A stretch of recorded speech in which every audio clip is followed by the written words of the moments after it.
Hong Kong Disneyland has closed down due to COVID-19 amid a surge in cases that have prompted the government to impose a new travel ban.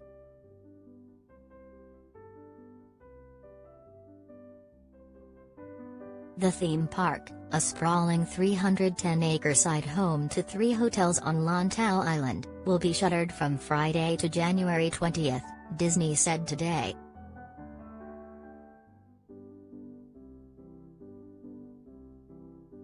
Hong Kong leader Carrie Lam announced on Tuesday the city was closing bars and gyms and cancelling evening restaurant dining after Omicron was detected in the international business hub.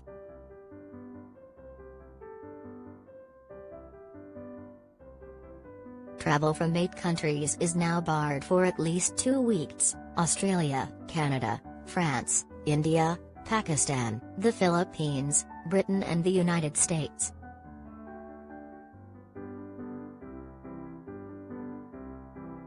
Lam will be under pressure from her Beijing overlords to ensure that any outbreak is stamped out in its tracks as China is pursuing an aggressive zero-COVID approach ahead of the Winter Olympics next month.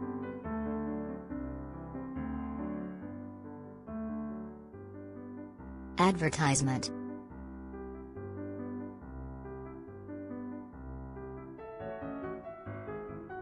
Two Chinese cities, Shenzhen and Yuzhou, are already under strict lockdown orders.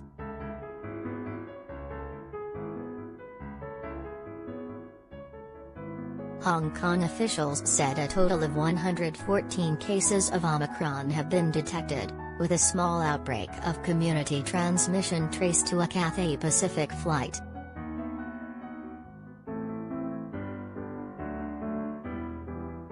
But Lam said health officials feared the strain was silently spreading within the community.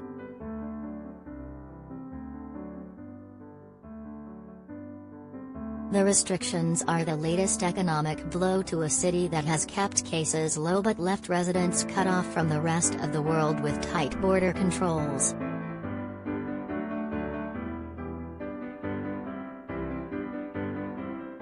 Like mainland China, Hong Kong has maintained some of the world's harshest controls, including weeks-long quarantine periods, targeted lockdowns and mass testing.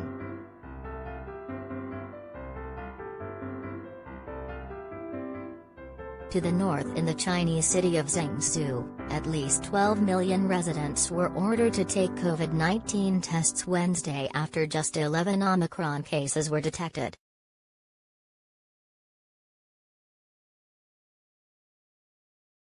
The central city is under a partial lockdown, joining millions more in the nearby cities of Shenzhen and Yuzhou also living under stay-at-home orders.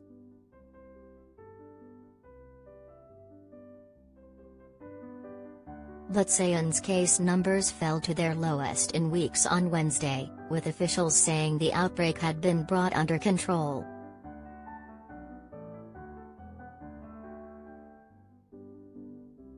The epidemic is showing a downward trend, said Ma Guangwei, deputy director of the Health Commission in Shanxi Province.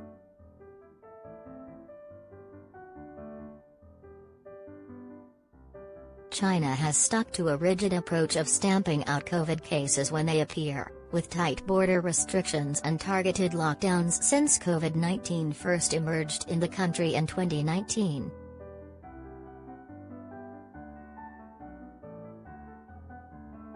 But with less than a month to go until the Olympics, a series of small outbreaks across the country has put the strategy under pressure.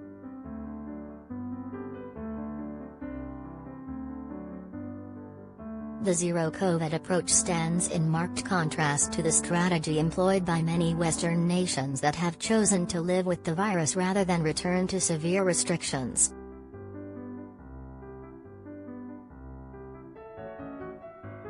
The more relaxed policy has seen an explosion in case numbers in the West, with the United States reporting more than 1 million daily cases on Monday.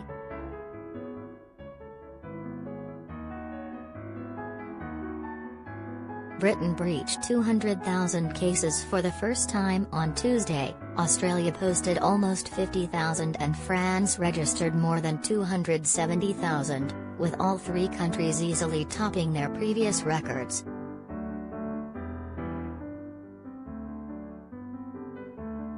President Emmanuel Macron warned people in France not yet vaccinated that he planned to make life difficult for them by limiting access to key aspects of life.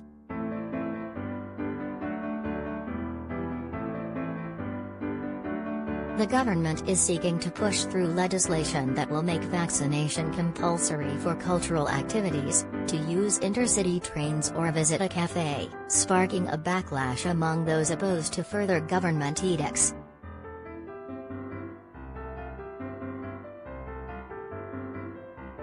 Vaccine policy sparked further anger in Australia, where world number 1 tennis player Novak Djokovic was given a medical exemption allowing him to play at this month's Australian Open.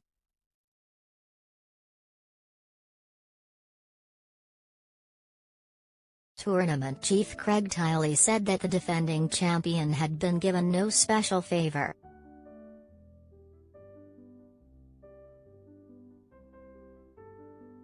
But Stephen Parnas, a former Australian Medical Association vice president, said it sent an appalling message to people trying to stop the spread of the virus.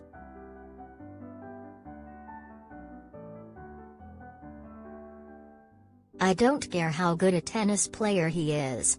If he's refusing to get vaccinated, he shouldn't be allowed in," Parnas said on Twitter.